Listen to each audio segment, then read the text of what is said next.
Good morning. Rise and shine. It's morning, and I'm Srikant Singh, and you are watching my YouTube channel, The English Circle by Srikant Singh. Today, we are going to read out an editorial uh, in the Hindu newspaper, and the title of the editorial goes like this: quota questions, quota के प्रश्न, आरक्षण के प्रश्न on 10% reservations. ये लिखा गया है जो 10% का आरक्षण दिया गया है उस पर। Moves for reservations on economic grounds. Moves Kadam, step for reservation आरक्षण के लिए जो कदम उठाए गए हैं। ऑन इकोनॉमिक ग्राउंड्स आर्थिक आधारों पर रिजर्वेशंस का जो मूव है आर मोर अबाउट पॉलिटिक्स। इसका इट्स मोर अबाउट पॉलिटिक्स का मतलब इसका ज़्यादा लेना देना है राजनीति से देन सोशल जस्टिस, बजाय सामाजिक न्याय के। Rattled by the erosion in upper caste votes. Rattled मतलब परेशान, परेशान हैरान परेशान बाय द इरोजन, इरोजन से क्षरण से। इन अपर कास्ट वोट्स ऊपर की जातियों के वोट्स में इरोजन से परेशान। In the recent assembly elections, in the recent assembly elections जो हालिया विधानसभा चुनाव हुए इन राजस्थान, मध्य प्रदेश इन छत्तीसगढ़, उसमें अपर कास्ट वोट में इरोजन से परेशान द बीजेपी गवर्नमेंट, बीजेपी की सरकार हैज़ अटेम्प्टेड, इसने कोशिश की है to recover this traditional vote base. It has attempted, इसने कोशिश की है टू रिकवर, पुनः प्राप्त करने की, दिस ट्रेडिशनल वोट बेस, ये पारंपरिक वोट बेस जो हमेशा उनको वोट देते हैं, through an unapologetic political manoeuvre. Through के माध्यम से कैसे रिकवर करने की कोशिश की है? Through an unapologetic, A unapologetic का मतलब होता है जिसमें कोई पछतावा मलाल ना हो, है ना, एकदम कोई शर्म ना हो, बेशर्मीपूर्ण। तो through an unapologetic political move, एक खुलेआम या बिना पछतावा वाला, अनअपोलोजेटिक बेशर्मीपूर्ण पॉलिटिकल मनूवर, एक राजनीतिक चाल के मार्फत से ट्रेडिशनल वोट बेस को रिकवर करने की कोशिश की है। It has sought to provide a 10% quota, इसने चाहा है, सीक सॉट, शॉट सीक मतलब चाहना, तो इट हैज सॉट, इसने चाहा है टू प्रोवाइड देने का अ 10% कोटा, 10% का कोटा आरक्षण for economically weaker sections, economically आर्थिक रूप से वीकर सेक्शंस के लिए, पिछड़े तबकों के लिए, in public employment and educational institutions, public employment में, सरकारी नौकरियों में और एजुकेशनल इंस्टीट्यूशंस में और शैक्षणिक संस्थानों में। दैट, ये बात की, this is more an election time signal, ये मोर, ये ज़्यादा एक इलेक्शन टाइम, चुनाव के वक्त का संकेत है, सिग्नल है, टू अपर कास्ट, ऊपर की जातियों को, देन अ जेन्युइन अटेम्प्ट, बजाय इसके कि एक जेन्युइन, एक सही अटेम्प्ट हो, सच्चा प्रयास हो, टू रिविजिट, पुनरीक्षित करने का, पुनर्विचार करने का, सोशल जस्टिस पॉलिसी, सामाजिक न्याय की नीति को। इस क्लियर, ये बात क्लियर है, स्पष्ट है, फॉर एटलीस्ट टू रीजन्स, कम से कम दो कारणों की वजह से। फिर से इस लाइन को पढ़ते हैं, दैट की, this is more an election time signal, ये ज़्यादातर एक इलेक्शन टाइम सिग्नल है, इलेक्शन के वक्त का एक संकेत है, टू अपर कास्ट, उच्च जातियों को, देन ए जेन्युइन अटेम्प्ट, बजाय एक सच्चे प्रयास के, टू रिविजिट, पुनर्विचार करने का, सोशल जस्टिस पॉलिसी, सामाजिक न्याय नीति को। इस क्लियर, ये बात स्पष्ट है कि ये एक ज़्यादातर इलेक्शन टाइम सिग्नल है, बजाय इसके कि ये जेन्युइन अटेम्प्ट हो रिविजिट करने का सोशल जस्टिस पॉलिसी को। ये बात क्लियर है, इस clear, for at least two reasons, कम से कम दो कारणों की वजह से।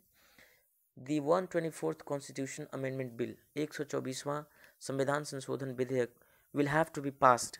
ये पास किया जाना होगा, by 2/3 of the MPs, 2/3 MPs से, सांसदों से, प्रेजेंट जो उपस्थित हो एंड वोटिंग, वोट कर रहे हो। And the challenge will be, और चुनौती होगी, टू ड्रम अप, समर्थन जुटाना, द नंबर्स, संख्या बल, इन बोथ हाउसेस, दोनों सदनों में, लोकसभा और राज्यसभा में। एंड इट इज़ डाउटफुल, और ये संदेहास्पद है, डाउटफुल है, इस पर संदिग्ध है, संदेह है, इफ़ इट विल स्टैंड,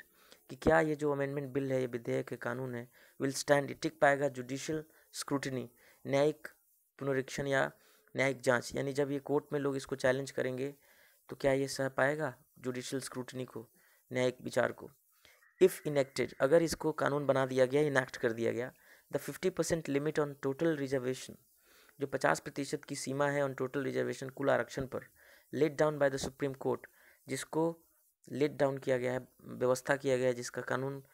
के रूप में बनाया गया है। लेट डाउन का मतलब होता है कानूनी रूप देना, कानून के रूप में स्थापित करना। तो इफ़ इनेक्टेड, यदि ये इनेक्ट कर दिया गया, कानून बना दिया गया, the 50% limit on total reservation, जो 50% की सीमा है टोटल रिजर्वेशन पे, लेट डाउन, जो स्थापित की गई कानून के रूप में बाय द सुप्रीम कोर्ट द्वारा, विल बी ब्रिच्ड, वो टूट जाएगा, 50% से ऊपर चला जाएगा total. The court did allow, court ने हालांकि जरूर ये अलाउ किया फॉर अ हायर परसेंटेज, ज़्यादा परसेंटेज के लिए 50% से, इन एक्स्ट्रा ऑर्डिनरी सिचुएशंस, असाधारण स्थितियों में, but it does not apply, लेकिन ये अप्लाई नहीं होता इन दिस केस, इस मसले में, इस मामले में। Even if it is arguable, तब भी यदि इट इज़ आर्ग्यूएबल, ये आर्ग्यूएबल है, इस पर तर्क किया जा सकता है, that such a move will create, कि इस तरह का कदम क्रिएट करेगा डिजर्विंग अपॉर्चुनिटीज़, जिनका हक बनता है, हकदार अवसर, जिस पे हक, ऐसे अपॉर्चुनिटीज़ क्रिएट करेगा, ऐसे अवसर पैदा करेगा, टू दोज, उन लोगों के लिए, outside the purview of caste based reservations, जो आउटसाइड हैं, बाहर हैं, the purview of caste based reservations, जाति आधारित आरक्षण से जो बाहर है, उनके लिए एक डिजर्विंग, जो जिनके हकदार हैं, अपॉर्चुनिटी क्रिएट करेगा। इन, तब भी यदि, फिर से इस लाइन को पढ़ते हैं, इवन इफ, तब भी यदि, इट इज़ आर्ग्यूएबल, ये तर्क देने योग्य है, दैट सच अ मूव, किस तरह का कदम विल क्रिएट करेगा डिजर्विंग अपॉर्चुनिटीज़, हकदार अवसर, टू दोज, उन लोगों के लिए, outside the purview of caste based reservations, जो जाति आधारित रिजर्वेशंस के दायरे से बाहर हैं। इन इंदिरा सोनी केस में, मामले में, अ 9 जज बेंच, 9 जजों की एक बेंच ने, पीठ ने, हैड स्ट्रक डाउन, उसने निरस्त कर दिया था, अ प्रोविजन, एक प्रावधान, एक कानून को, दैट ईयर मार्क्ड 10%, जिसने चिन्हित किया था 10% फॉर द इकोनॉमिकली बैकवर्ड, आर्थिक रूप से पिछड़े लोगों के लिए, ऑन द ग्राउंड, इस आधार पर उसने स्ट्राइक डाउन कर दिया था, निरस्त कर दिया था उस बेंच ने, that economic criteria can not be the sole basis, कि आर्थिक आधार can not be the sole basis, एकमात्र आधार नहीं हो सकता है, टू डिटर्मिन बैकवर्डनेस, पिछड़ेपन को तय करने के लिए, डिटर्मिन करने के लिए, बैकवर्डनेस को डिटर्मिन करने के लिए। Any attempt to amend the constitution, कोई भी प्रयास संशोधित करने का कॉन्स्टिट्यूशन को, संविधान को, टू एक्सटेंड, ताकि एक्सटेंड किया जा सके, बढ़ाया जा सके, what is limited to the socially and educationally backward, जो कि लिमिटेड है, सीमित है, to the socially and educationally backward, केवल सामाजिक और आर्थिक और शैक्षणिक रूप से पिछड़े लोगों के लिए, टू दोज, उन लोगों तक एक्सटेंड करना, इकोनॉमिकली वीक, जो आर्थिक रूप से कमजोर हैं, इस प्रॉब्लमेटिक, ये प्रॉब्लमेटिक है। प्रॉब्लमेटिक का मतलब होता है समस्या पैदा करने वाला है। फिर से इस लाइन को पढ़ें, एनी अटेम्प्ट, कोई भी प्रयास, टू अमेंड द कॉन्स्टिट्यूशन, संविधान को संशोधित करने का, टू एक्सटेंड, देने के लिए, what is limited to the socially and educationally backward, जो सीमित है केवल सामाजिक और शैक्षणिक रूप से पिछड़ों के लिए, उस चीज़ को एक्सटेंड करने के लिए, देने के लिए, कोई भी अटेम्प्ट, प्रयास, संविधान संशोधन करने का, टू एक्सटेंड, देने के लिए, जो लिमिटेड है सिर्फ सोशली और एजुकेशनली बैकवर्ड को, टू दोज, उन लोगों को देने के लिए, इकोनॉमिकली वीक, जो आर्थिक रूप से पिछड़े हैं, कोई भी ऐसा प्रयास इस प्रॉब्लमेटिक, वो प्रॉब्लमेटिक है, समस्या पैदा करने वाला है। If the amendment is challenged, अगर यह अमेंडमेंट जो है चैलेंज किया गया, अगर इस संशोधन को चुनौती दी गई, a question that will arise, कहाँ चैलेंज किया जाएगा, जाहिर सी बात है कोर्ट में अगर लोग इस पर अपील फाइल कर देंगे इसके खिलाफ। तो if the amendment is challenged, अगर संशोधन को चैलेंज किया जाता है, चुनौती दी जाती है, क्वेश्चन दैट विल अराइज, एक प्रश्न जो उठेगा, विल अराइज, जो उभरेगा, इज़ वेदर, वो ये है कि वेदर फाइनेंशियल इनकैपेसिटी, की क्या वित्तीय इनकैपेसिटी या अक्षमता, वारंट्स, क्या उसको ज़रूरी है, वारंट जब मांगता है, स्पेशल ट्रीटमेंट, खास उनके साथ एक ट्रीटमेंट किया जाए, खास व्यवहार उनके साथ किया जाए, क्या ये मांगता है, क्वेश्चन ये उठेगा, वेदर फाइनेंशियल इनकैपेसिटी, क्या वित्तीय रूप से अक्षमता, वारंट्स, मांगता है, डिमांड करता है, इसके लिए ज़रूरी है special treatment, with the income ceiling, इस बात के साथ कि जो इनकम सीलिंग है, आय की जो ऊपरी सीमा है, फॉर एलिजिबिलिटी के लिए, योग्यता के लिए, आरक्षण की योग्यता के लिए जो सीलिंग है, income ceiling, likely to be fixed, संभावित है, टू बी फिक्स किए जाने की, एट रुपीज़ 8 लाख ईयर, हर साल 8 लाख रुपए तक, द सेम, जो कि उतना ही है, as the creamy layer limit, जितना कि क्रीमी लेयर की सीमा है, अबव विच, जिसके ऊपर OBC candidates now enjoying reservations, जो ओबीसी कैंडिडेट्स हैं जो एंजॉय कर रहे हैं रिजर्वेशंस, बिकम इनएलिजिबल, वो इनएलिजिबल या अयोग्य हो जाते हैं। कोई भी ऐसा ओबीसी जो 8 लाख से ज़्यादा इनकम वाले ग्रुप में आता है, ओबीसी, वो क्रीमी लेयर हो जाता है, उसको नहीं मिलता है लाभ। तो कह रहा है कि,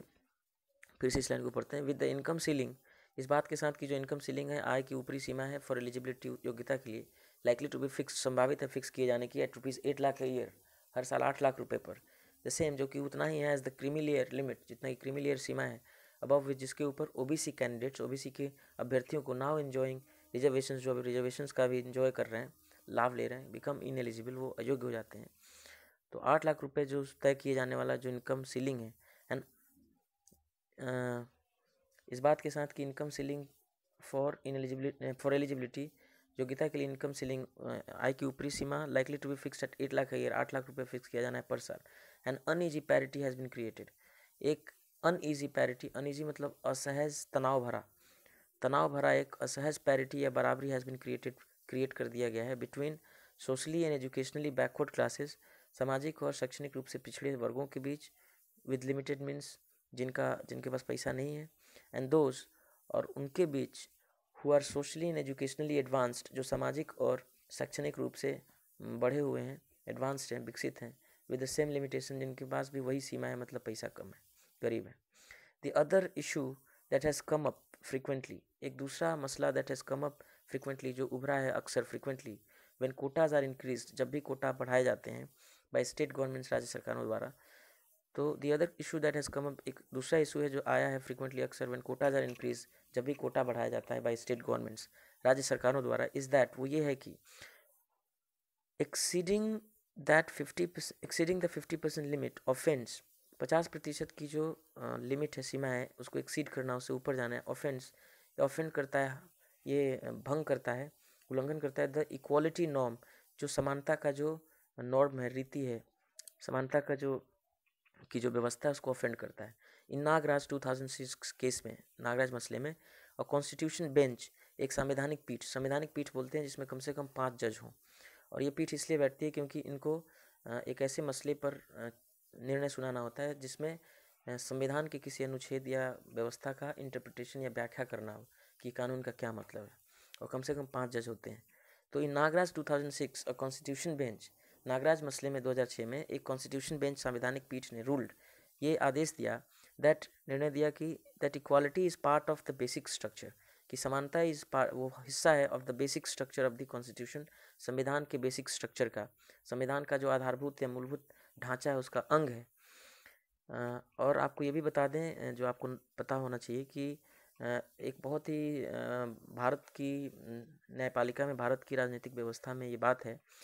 जो कि सुप्रीम कोर्ट ने कहा है कि कोई भी ऐसी चीज़ जो भारतीय संविधान के मूलभूत ढांचा या इसके फंडामेंटल स्ट्रक्चर या बेसिक स्ट्रक्चर के खिलाफ है, वो टिक नहीं सकता है, और इस आधार पर वो किसी भी चीज़ को निरस्त कर देता है। तो इम्पोर्टेंट है जानना ये बात कि नागराज मसले में कॉन्स्टिट्यूशन बेंच ने निर्णय किया कि equality is part of the basic structure of the constitution, ये संविधान के बेसिक स्ट्रक्चर या मूलभूत ढांचे का हिस्सा है समानता। इसने कहा द 50% सीलिंग, जो 50% की सीमा है, अमॉन्ग अदर थिंग्स, बाकी चीज़ों के बीच जो 50% की सीमा है, वो जो कॉन्स्टिट्यूशनल रिक्वायरमेंट, ये एक कॉन्स्टिट्यूशनल संवैधानिक रिक्वायरमेंट आवश्यकता है, विदाउट विच, जिसके बगैर the structure of equality of opportunity, जो ढांचा है ऑफ इक्वालिटी ऑफ अपॉर्चुनिटी, अवसर के समानता का, वुड कोलैप्स, ढह जाएगा, गिर जाएगा। There has been a string of judgments, मतलब निर्णयों की एक पूरी स्ट्रिंग रही है, धारा रही है, अगेंस्ट रिजर्वेशंस, आरक्षणों के खिलाफ, दैट ब्रीच, जो उल्लंघन करते हैं, तोड़ते हैं द 50% लिमिट, 50% की सीमा को। अनदर इशू, मतलब फिर से इस लाइन को अगर पढ़ें कि there has been a string of judgments, ऐसे निर्णयों की एक पूरी श्रृंखला है, अगेंस्ट रिजर्वेशंस, ऐसे रिजर्वेशंस के खिलाफ, दैट ब्रीच, जो लांघते हैं द 50% लिमिट, 50% की सीमा को। अनदर इशू इज़, एक दूसरा मसला है, whether reservations can go to a section, कि क्या रिजर्वेशंस, जो आरक्षण है, कैन गो, जा सकता है, टू अ सेक्शन, एक ऐसे वर्ग को, एक ऐसे तबकों को, that is already adequately represented, जो ऑलरेडी पहले ही एडिक्वेटली, पर्याप्त रूप से रिप्रेजेंटेड है, उसका प्रतिनिधित्व है, इन पब्लिक एम्प्लॉयमेंट, सरकारी नौकरियों में। इट इज़ नॉट क्लियर, यह स्पष्ट नहीं है, if the government has quantifiable data, कि क्या सरकार के पास है क्वान्टिफिएबल या मात्रात्मक, जिसको मापा जा सके, ऐसे आंकड़े हैं टू शो, दिखाने के लिए, that people from lower income groups, की जो पीपल हैं, लोग हैं फ्रॉम लोअर इनकम ग्रुप्स, कम आय वाले ग्रुप से, आर अंडर रिप्रेजेंटेड, उनका उतना प्रतिनिधित्व नहीं है, अंडर रिप्रेजेंटेड है इन इट्स सर्विस, इसके सेवाओं में। Reservations have been traditionally provided, आरक्षण को पारंपरिक रूप से दिया गया है, प्रोवाइड किया गया है, टू अंडू, वो मिटाने के लिए, हिस्टोरिकल इनजस्टिस, जो ऐतिहासिक अन्याय हुआ है, एंड सोशल एक्सक्लूजन, और जो सामाजिक बहिष्कार, एक्सक्लूजन, सफ़र्ड, जो झेला गया over a period of time, कई समय तक, उसके लिए है। एंड द क्वेश्चन इज, और प्रश्न है, whether they should be extended, कि क्या रिजर्वेशंस को, आरक्षणों को एक्सटेंड किया जाना चाहिए, दिया जाना चाहिए टू दोज, उन लोगों को, with social and educational capital, जिनके पास सामाजिक और शैक्षणिक पूंजी है, सोलली, मात्र, ऑन द बेसिस ऑफ, इस आधार पर, व्हाट दे अर्न, कि वो क्या कमाते हैं इस आधार पर। तो फिर से इसको पढ़ें कि reservations have been traditionally provided, reservations दिए गए हैं traditionally, it has been traditionally provided, reservations को पारंपरिक रूप से दिया गया है टू अंडू, मिटाने के लिए जो हिस्टोरिकल इनजस्टिस है, ऐतिहासिक अन्याय है, एंड सोशल एक्सक्लूजन है, और जो सामाजिक बहिष्कार है, सफ़र, जो झेला जाता है over a period of time, बहुत समय तक जो झेला गया है। एंड द क्वेश्चन इज, और प्रश्न है, वेदर, कि क्या दे शुड बी एक्सटेंडेड, उन्हें दिया जाना चाहिए, जो आरक्षण है, आरक्षण दे मतलब आरक्षण जो है, रिजर्वेशन है, शुड बी एक्सटेंडेड, क्या दिया जाना चाहिए टू दोज, उन लोगों को, with social and educational capital, जिनके पास सामाजिक और शैक्षणिक पूंजी है, सोलली, एकमात्र रूप से, ऑन द बेसिस ऑफ, इस आधार पर, व्हाट दे अर्न, कि वो क्या कमाते हैं। So I wish you a bright day ahead, keep watching like this, every day will come up with something like this. I'm also planning to come up with some certain videos, some videos wherein we'll discuss phrasal verbs and idioms. So just keep watching. Have a nice time. Be happy. Thank you.